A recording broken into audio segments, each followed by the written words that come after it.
lead sing. I'm Trent Carr and I lead guitar. Well, it's just mostly just straightforward basic. That's cool. Not hard questions. Let's see. We'll start off with how did you guys start the band? How was everything started? How did everything get together? Wow. Yeah. Well, I guess they're not straightforward. No, they are straightforward. It's just that It's a long they're story. in depth. Trent and I got hanging out, and we used to have regular jobs, and we'd meet every Friday on payday. And I was telling the story the other night, actually, and we'd kind of get slowly drunk, but we'd always go to the corner store and get a pad of paper and a pen and write out these elaborate, okay, we're going to get songs, we're going to get a manager, and by the end of the night, baka! Yeah. Yeah, fucking God dang it. And thus the Headstones were born. and there you go. And we just jetted down to Hollywood, released that first platinum seller, and since then it's been a story. Shoot, big shooter. Okay. We were old friends. I worked at the hospital for sick children. Oh, the real answer now. Yeah. Wow, here we go. He worked doing as a bartender and shit. Sometimes I'd go in and give me free drinks, and other times, oh, Get out. yeah. But we were friends for the longest time until, of course, the band began, and we've never spoken since. I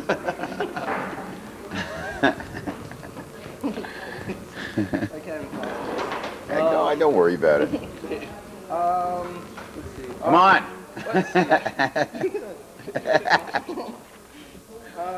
Tell me some of the interesting stuff you guys do on tour. Wow. So you guys just think. Oh, well, you know what's happened lately is the advent of video games. Because these guys are like crack addicts now on the pipe. You just go back, they're just on, play video games. For hours. I have a selection of knives. And porn. And porn. Two go well together. I entertain myself by, overthinking my life, obsessing compulsive behavior and reading books on obsessive compulsive behavior. Next question. What's the biggest crowd you guys ever played for? I think it's 30,000. Yeah, so we're not lying. Edgefest in Toronto. Yeah. And one of the first huge crowds we played for, which I'm forever indebted, was I went back to Kingston, where I'm from, and the hip got us a gig playing with them at Richardson Stadium, which was 10,000 people. So we went from playing small bars to boom. But it was a great experience because then you could find out if a band like us could handle a big stage. It was like a fish to water. See that story. Yeah. And what'd I get? Yeah. Alright, personal question time. My personal question. Okay. Shaking the lake. You guys Well, how what I Shaking did the was Lake? I got around with a bunch That's of when the friends. girls got on stage Yes, naked. when the girls got on stage naked with you. How was that experience for you? It was distracting. We flew in, we were tired, we got up and played, and these crazy stripper, weird chicks got up and started dancing the song. So what are you going to do? Excuse me. Excuse me. No. Put that back on. Yes. It was just, one of those crazy things. It looks good from the audience point of view, and guys go, oh, yeah. But it was distracting. There's two people up there who are, and what you missed is they're completely hammered. They're not just two, well-educated girls dancing a little bit. Sitting there going. See that again? Yeah. Shoot. Come on! Your Brandon experience. How do you like coming to Brandon? I mean, Brandon's, you come back like every year. Yeah. Brandon. You know what I find the biggest thing is people in Brandon don't like being in Brandon. People are like, I hate it. See the camera guys going, yeah. But I find that is the most, from town to town, that's the most consistent feeling from people. People never like where they are. That's what I find. So I enjoy it like hell because I get to leave right away. next question. Who are some of your musical influences growing up? Well, my family were huge, you know, because they had the records that I were handed down to me, and you know, the radio, and then later on, you know, cult figures, Jim Morrison, Sid Vicious, people like that. Trent? Led Zeppelin is yours. Yeah, well, it's all the old classic rock stuff for sure. Clash, Sex Pistols. Hey. Just looking around.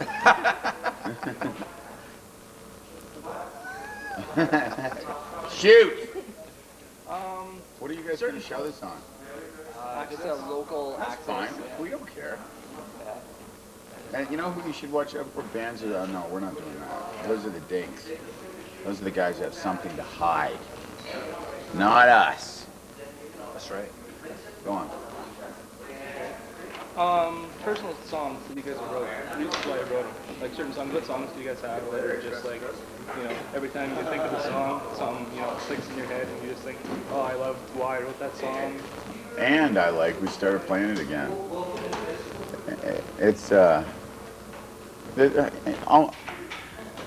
It's funny because almost every song, me singing them, has some, you know, I associate with something. That's why I can put so much emotion into them. If they were just kind of half-assed songs and didn't mean anything to me, it'd be pretty hard to get up there every night and mean it. Yeah. You know? To kick it like that? To kick it like that, night after night. But I don't know. I think we have a really a unique. We're a unique songwriting team. You know, we write a lot of stuff, we edit a lot of stuff, but the things that make it through, we really like.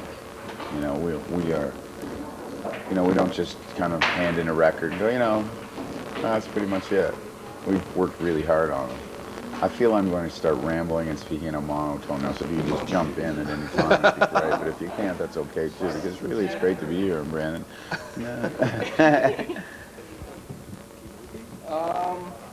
What else can we ask? What about more CDs? Well, I buy them here and there. Hey, I'm saying he's not supposed to. He said shut up. No. Yeah, we're working on one after the tour. Hopefully one will be out by the fall. Yeah. We had a title for it the other day. We did. Remember 2 miles? 2 years or 10 minutes. Yeah. So, How'd you come up with that title? We just come up with ideas and at night time and we go, that's a really good one. And then the next day, if you still like it, it's generally a good idea, or else you're just kind of ashamed and nobody makes eye contact. remember I was doing that thing last night? Yeah. I didn't mean that. I was just joking. My ass hurts. Inferno. Is it compared to Towering? the 40? No, this one. Have you played it before? No. I don't think you have. No. That's sort of my question. It's a great club. It's got great sight lines. Boy, what do you think of it? All right, I guess. Well, are there better clubs in Brandon? Probably. Probably. I guess it all where? depends on what you're looking for, too. Yeah. If you're looking for the dance club. I'm looking or for the like the country club. swing dance and the line dance and shit. Oh, then we got that, too. Yeah. Lucky That's us. what we like to do before a show. Yeah. A little toe tapping. Low down. Let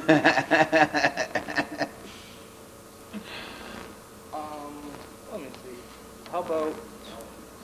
Is there anything you guys have done that you sort of? I don't know. Or It's kind ashamed of. of? Yeah. Well, that's kind of sort of is my question. And that's kind of a hard thing to answer. There's probably lots of things, but There's that strip joint in Mexico. just anything that That's another you'd like to change, if you could change anything about music in general. No, just you know, life. I generally don't think that way. I believe in moving ahead. However, there's one thing that always bugs me. I wish that we had released a song called "Pin You Down" as a single. That's one thing in the whole thing that I wish that we had it done. But I don't generally stay in that area. Yeah. Why? I just thought it was a really cool song, and it would have taken the Nickels for Your Nightmare in another direction. It's a really hard, fast, complex song. And it was, you know, it's just one of those things every once in a while. I wonder what would have happened if that one had been released first. But whatever, you know, we cannot complain. Like we're guys who, you know, we've got a dream job. We get to do what we love to do. So it's really, you know, I try to make it a point not to bitch too much. Because, I mean, look at you guys. Like, I would hate to be you. What are you talking about? We get to interview people like you. That's true. That's true. That's pretty awesome. Yeah. That is And we get to live in Brandon. yeah. Oh, there are 2 pluses. Question for you, no offense to you. Any more movies coming soon? I shot a movie last Take year. offense. I shot a movie last year for HBO, which we wrote a couple of songs for. That should be out in, I don't know, the end of this month or April. Yes, Oh, sir. really? Yeah. Good. And, you know, things like that are just a bonus because all it does is help the band. Like, I got the part and then I was writing songs and I wrote a couple of songs and then I came home and the band was energized. And we wrote Blowtorch and Come On and we wrote a couple of songs for this movie. So, yeah, we're pretty tight. These guys are my friends too, so it's not like we're just a band and we all live in 5 minutes from each other at home. About back home, what was it like growing up and getting together after Kingston? Well, he's not from Kingston. I had left Kingston after first year university and moved to England. And I was having legal problems. And when I moved back to Toronto, I moved back there because I didn't know anybody from Kingston and I didn't want to go back to Kingston. And I had met Trent. He lived in a building next to me and he played guitar and we had a couple of mutual friends and it really grew out of this love of music we both had. You know, he could do something I couldn't do. He could play great guitar. I could do something he couldn't do. I could sing. So that's where our relationship came from. And we had a lot of things in common. He turned me on to a lot of great books like Kurt Vonnegut and just a lot of stuff.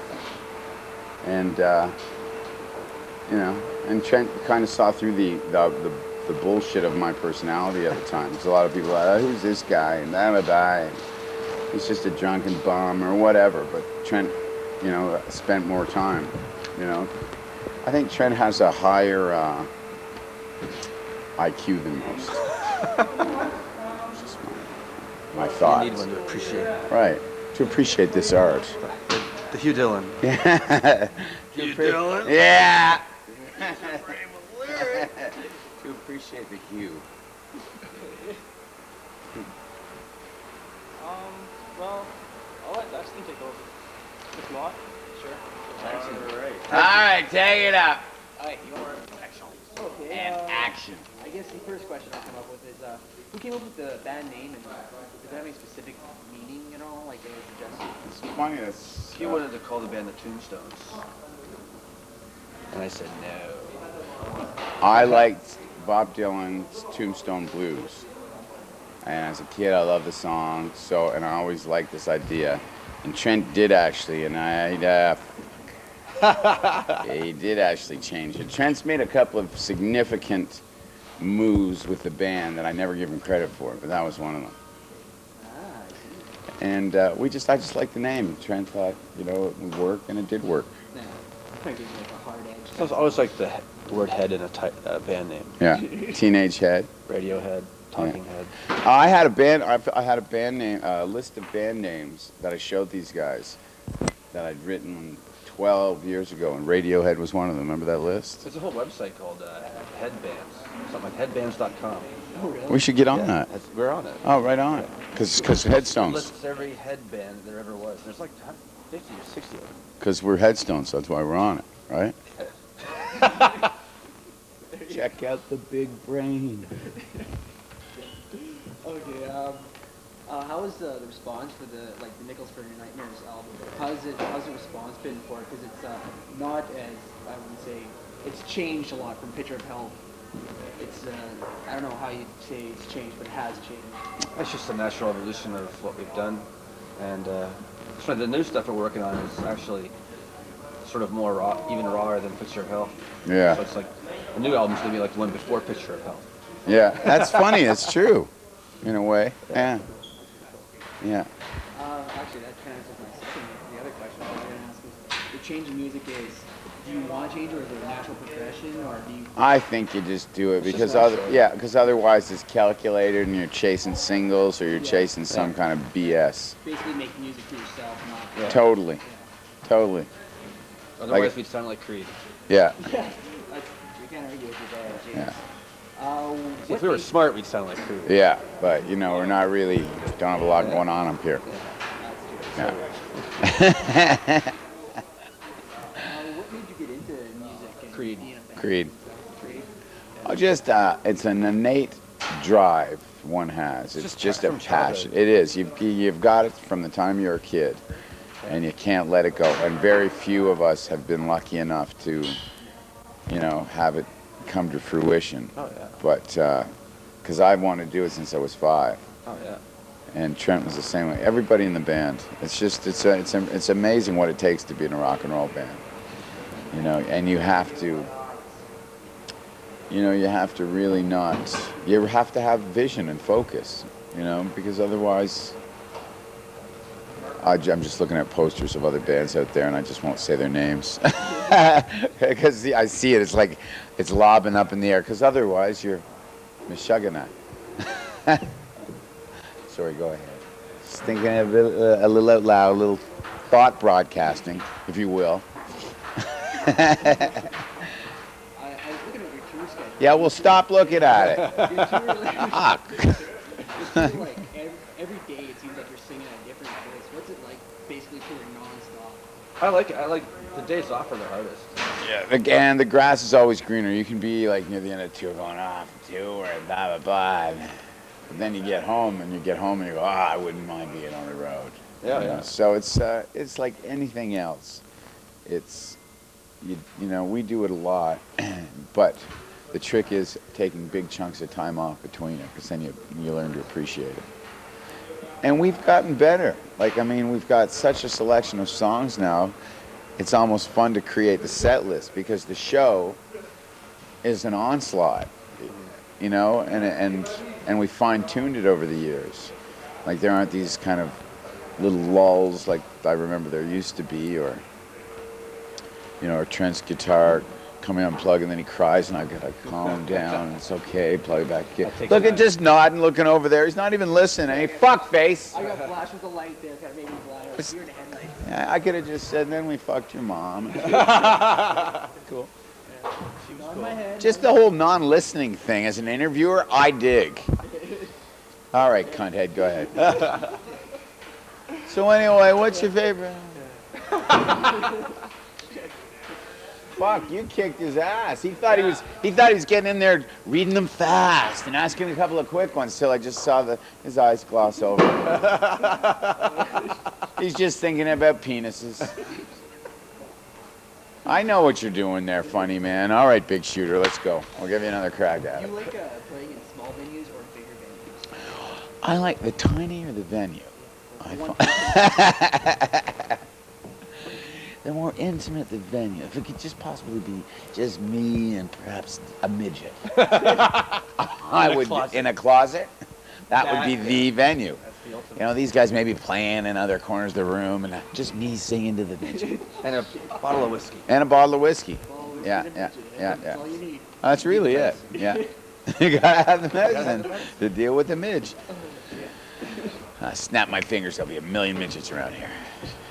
All right, next question. What do you think of the state of Canadian music now? You know what I think? I think that question's been asked so many times. Who gives a shit? Because nobody really cares. And anybody who's got an opinion on the state of Canadian music is full of shit. You know, people do what they do and try to get ahead. End of story. You know what I mean? We're very fortunate to have a record deal with a great company, and I'll tell you what the state of Canadian music is. We're lucky that we get on radio, people hear us, and Canadian fans are outstanding. Because a band like us that's achieved cult status is unheard of. For a band to get anywhere and release a record and continue a career in this country now is fucking next to impossible. You know, we manage to tour a couple of times a year, have a riot, sell out shows, bring bands that we like with us. So I think the state of Canadian music, come on in, you fucking cocksucker. I think the state of Canadian music, rests with us and us alone. There you go. Hey, Dale, how are you? Dale's a bit of a dink. So busy. Yeah, Dale's the drummer in the band. A little bit of the. I'm joking. Hey, you're on camera here. Dale Harrison, on camera. Ladies and gentlemen.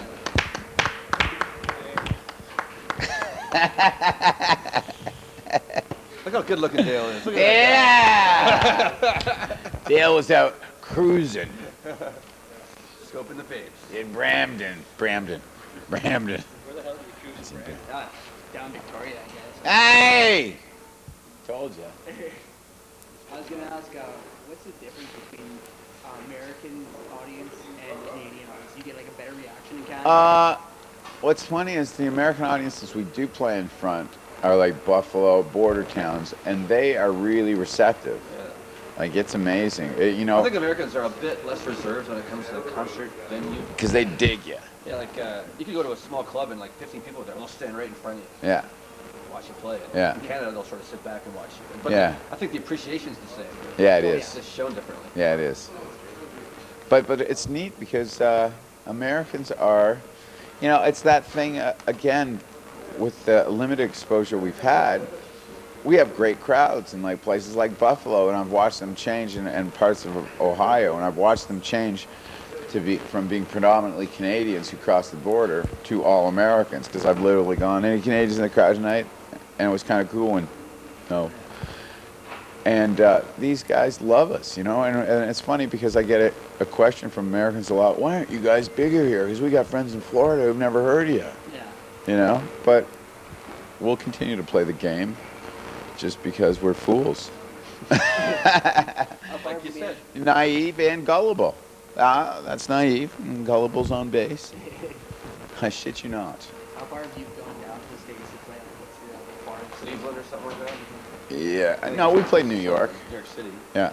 We've played the city. We've had great experiences playing the Mercury Lounge in New York and CBGB's, and it's just, the funny thing is over the course of the years, we should have gone down more, but now it's looking like we might get a distribution deal and do it ourselves. It's a crapshoot, because some bands go down there, and I've known bands and blown all their money trying to tour, and they can't get anything going, and then they've blown it playing in their own country. And I mean, we're famous in our own country. We can sell out in our own country. We've got gold status in Canada. And so it's hard to say whether we've done the right thing. I mean, sure, there's the Bare Naked Ladies and a couple of bands who've made it huge, but a lot of that's luck and timing. And there are other bands who've attempted that and tried this, but can't sell out.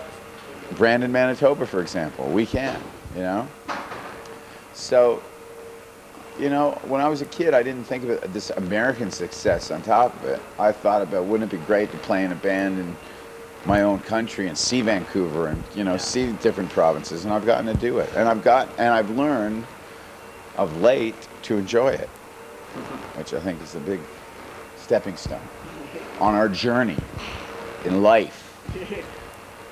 Shoot. So what is the best thing about touring? Is it, do you like just being at a different town every day, or is it... There's a moment you get after a couple of nights, after a great show, there's certain, I think anyway, there's those moments where that rocked, where you just know it rocked, and let's say money people were in another situation, or people saw that show, you just know that, you're great any particular night, and if things were different, maybe you'd be playing New York instead of Brandon, or Los Angeles instead of Brandon, or Philly instead of Brandon. But it's just fun to go out on a bus and go and travel for 6 weeks. Yeah, stick an apple in the pipe there, the pipe at the back. Fill it up with carbon monoxide. See who survives. It's great. It's our own version of survival. Yeah. You mentioned reading Kurt Vonnegut. What kind of books do you? Other kind of books do you read? I read a lot. I read a lot of stupid murder mystery stuff. But Serial killer stuff. yeah, but I also read a book called Conversations with God, which was fascinating. And what else do I read? I read a lot. My mom used to be a librarian, so I read, an incredible gamut of material. It's funny, once you ask me, I'm blank, but I got a ton of books sitting at You have home. a library, but you just can't pick the. My problem is I go and I pick paperbacks up. Oops. Hold on. So my problem is, are we on there? Is that a little too loud? I read paperbacks a lot because I'm just sitting there and I'm an impulse buyer. But if anybody's got any good, well, no, Trent gave me a huge Jackson Pollock book when I still worked at the hospital for sick children, which is that thick. Oh, yeah. And I learned an awful lot about Jackson I didn't Pollock. give you that, by the way. He took it. Look what we started. Yeah. And he wrote all over it, too. I do write in books. That's a bad habit. Because fuck, I think Other words like- there. there's a bunch of other words there. Is it like quotes and stuff that you like to pick, or is it just stuff you think of as you're Yeah. reading? Yeah. Yeah, I write. I just write. It's a bad habit. See a lot of fucks. Sarah was I gotta write that down. What kind of music are you guys listening to now? Like, what kind of band? I like Rancid, Out Come the Wolves, the whole album, and Monster That's all you Magnet, listen to. and Monster Magnet, the whole album. So you're a punk fan then, or are you guys? Yeah, I like punk. I really like everything. Yeah, good songs, good song. Yeah. Yeah. Oh, I think I'm done with the questions. All right, let's hear it for him. Yeah, Okay, for this guy? For this guy? Yeah! All right, we'll see you fuckers later. We're gonna have that. Whoa! Turn the clock, I think. No one noticed that. Nice to do with this. Thank you very much. Ah, guys are half that easy. Yeah, no problem. Can I bug you? Yeah.